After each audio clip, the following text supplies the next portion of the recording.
So did Hillary Clinton make her case, and did her speech make any difference with her trustworthy problem? Here to debate, Fox News contributor Tamara Holder and managing editor of the Washington Free Beacon, MacLean. Thank you both for joining us this morning.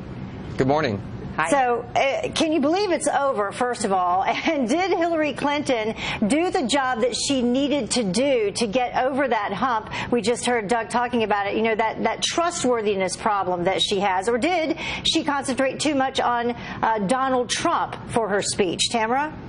I think that she did a little bit of both. The Democrats who were there, they were inspired. I think that she made her case and she sold herself very well to her base. The question is, as it's been discussed in the media, I don't think it's been overly hyped up here on Fox News or anywhere else, is that Bernie Sanders supporters feel like they've been robbed, and she needs them. She needs the millennials. And I know that there's a study that came out, 90% of Bernie supporters are going to vote for her, but I don't think that that's really the case right now. She has a lot of work to do, and beating up Donald Trump is not going to be enough. She has to convince the millennials and the people who are still don't believe that she's trustworthy that she is the right person for the job. You know, Aaron, when you ask people what they look for in their candidates when they go to vote, at the top of that list is usually, do they like that person?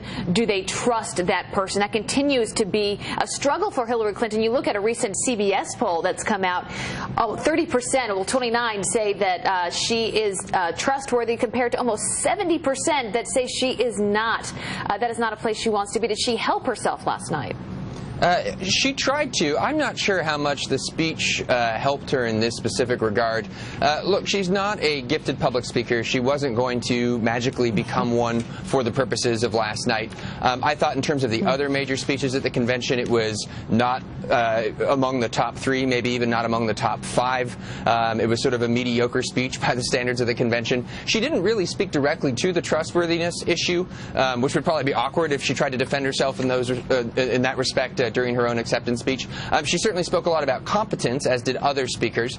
And I think ultimately her argument about trustworthiness is to kind of kick the issue over to Donald Trump and say, well, look at this guy. You think I'm not trustworthy. What do you think about him? Which is part of the reason why I think a lot of Americans are dispirited in this election season. Yeah, Tamara, do you think that would work? And then finally, also just the number of policy issues that she did hit on. Did she hit on enough? She talked about minimum wage, talked about fighting terrorism a little bit, said specifically, we should not believe anyone who says that our country is weak as well. Yeah, I think that she has proven that she has experience and she has people to flank her on all sides.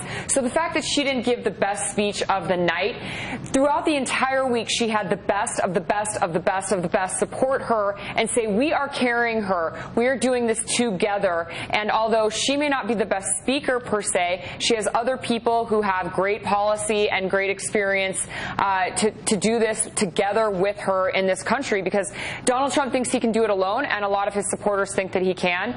She is saying she can't do it alone, and these are the people who are going to help her. All right, Aaron, quickly your thoughts on that. Well, look, it just wasn't that fantastic of a speech. I kept expecting President Obama to sort of appear midway through and say, here, let me finish this one for you, Secretary Clinton. I got it. He connected with the crowd in a way on Wednesday night that she just did not on Thursday. Her supporters obviously thought it was fine. It wasn't a bad speech. It was fine. I'm not sure how much she reached out to Americans who don't support her, who haven't made up their minds yet. Yeah, and that's who she needs right now. Yep. Tamara, we don't even need you to say anything. We know how you feel about that comment. I'm speechless. And we will leave it there. You know, we need balloons coming down here to celebrate this end of the convention. All right, Tamara. Aaron, thanks for being with us. Thank you. Thanks very much.